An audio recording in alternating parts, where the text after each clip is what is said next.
ഇനി പറയാൻ പോകുന്നത് പൊതുജനത്തെ എങ്ങനെ കഴുതയാക്കുന്നു എന്നതിന്റെ ക്ലാസിക് ഉദാഹരണത്തിലേക്കാണ്.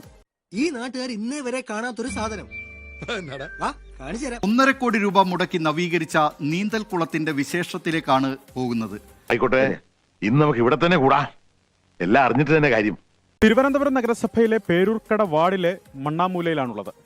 ഒരു നോട്ടീസ് കാണിക്കാം. നവീകരിച്ച കോട്ടിലക്കോണം കുളം ഉദ്ഘാടനം.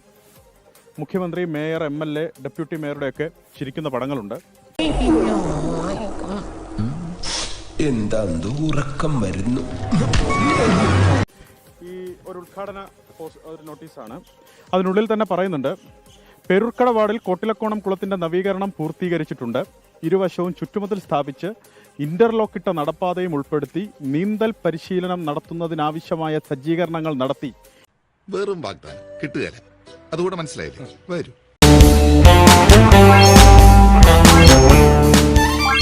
ഏറെ മികച്ച രീതിയിൽ നവീകരിച്ച കോട്ടിലക്കോണം കുളം പ്രദേശവാസികൾക്ക് ഫലപ്രദമായ രീതിയിൽ ഉപയോഗിക്കാൻ കഴിയും. ഇതിന്റെ ഉദ്ഘാടനം 24-ാം തീയതി നിശ്ചയിച്ചിരിക്കുന്നു എന്നുള്ളതാണ് ഈ നോട്ടീസ്. ഇക്കാര്യത്തിൽ എന്നോടൊരു നന്ദി പറച്ചിന്റെയോ കടപ്പാണ്ടിയോ ഒരു ആവശ്യമില്ല. നീ കോട്ടിലക്കോണം കുളം കാണണ്ടേ? ഇതാണ് നവീകരിച്ച കോട്ടിലക്കോണം കുളം. എവിടെ?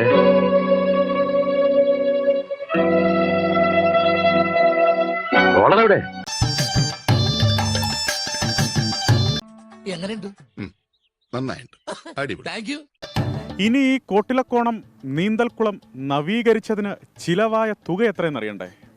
1,40,00,000 രൂപ. 1 കോടി എന്നാൽ 100 ലക്ഷം രൂപ. 140 ലക്ഷം രൂപ ചെലവഴിച്ച് നവീകരിച്ച നീന്തൽക്കുളമാണ് ദായി കാണുന്നത്. സുഹൃത്തുക്കളെ ക്ഷമിക്കണം, ഇത് കൊള്ളയാണ്, തട്ടിപ്പാണ്, പകൽ കൊള്ളയാണ്. എവിടെ നാറ്റും ഭയങ്കര കൊതുകൊക്കെ ഉണ്ട്, പാമ്പ്, ലൈറ്റൊന്നും കത്തില്ല. നമ്മൾ വിചാരിച്ചോ നല്ല ഉള്ളി. ഞാൻ എന്നേ പറഞ്ഞില്ലേ ഇതൊക്കെ പറ്റിപ്പാണം. ഇയാളെ ഇനി നമ്മൾ വിശ്വസിക്കൂല. കള്ളെ, കാട്ടുകളെ. ഇത്രയ്ക്കും 1,40,00,000 രൂപ വേണ്ടി വരുമോ? എന്താടാ 75 വാഷിംഗ് അലവൻസ്. നീ കൊറേ നേടുന്നുണ്ടല്ലോ. അരിയാഹാരം കഴിക്കുന്ന മനുഷ്യർക്ക് ദഹിക്കില്ല. പറഞ്ഞിരിക്കുന്നത് നല്ല പോലെ നവീകരിച്ച നീന്തൽ കുളം ഉദ്ഘാടനം ചെയ്യാൻ പോകുന്നു എന്നാണ്. ഇവിടെ കണ്ടാ അറിയാം ഈ കിടക്കുന്ന ഇതിന്റെ അവസ്ഥ എന്താണെന്ന്. ഇതാണ് ഇവിടുത്തെ വ്യവസ്ഥിതി. We are living in a very cruel society. ഇത്രയും പൈസ എന്തിനാണ്? ഇത്രയും പൈസ എവിടെ ചെലവാക്കി? ഇതിന്റെ കണക്ക് അവതരിപ്പിക്കാൻ പറഞ്ഞാൽ അവര് പെട്ടുപോകും. ബില്ലോ? ഇവരാരും ബില്ലാതനോ? ബില്ലൊന്നും വാങ്ങിക്കാറില്ല. നമ്മള് പതിവുകാരായതുകൊണ്ട് വായിൽ എഴുതി കൂട്ടും. 1 കോടി പോയിട്ട് ഒരു 50 ലക്ഷം രൂപ ചെലവാക്കിയെങ്കിൽ ഇതിനേക്കാൾ നീറ്റായിട്ട് ചെയ്യാൻ പറ്റുമായിരുന്നു. നേരായ രീതിയിൽ അവർ നല്ല രീതിയിൽ ഇത് മുമ്പോട്ട് കൊണ്ടുവരണമെങ്കിൽ ഞങ്ങളുണ്ടാവും ആദ്യം കൈയടിക്കാൻ. ഇല്ലാന്നുണ്ടെങ്കിൽ ഞങ്ങൾ ശക്തമായി തന്നെ പ്രതികരിക്കും. തലതിരിഞ്ഞ രാഷ്ട്രീയക്കാർ നാടിനെ സേവിക്കുമ്പോൾ നാടിന്റെ തലയെഴുത്ത് തേയും. അത് കേരളത്തിന്റെ വിധി. വെറും കരിഞ്ചോലയായിട്ടുള്ള അഴിമതിയാണ് ഈ കുളത്തിൽ നവീകരണത്തിൽ ഇവർ ചെലവാക്കിയിരിക്കുന്നത്. കാര്യം സത്യമാണെങ്കിലും എനിക്ക് അംഗീകരിച്ചു കൊടുക്കാൻ പറ്റുമോ? 1,40,00,000 രൂപ അവരുടെ നികുതി പണമാണ്.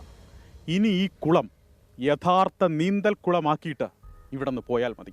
ആഹാ, എത്ര നടക്കാത്ത സ്വപ്നം. പിന്നെ ഒരു കാര്യം ചെയ്യാം, പോയിട്ട് രാവിലെ വരാം.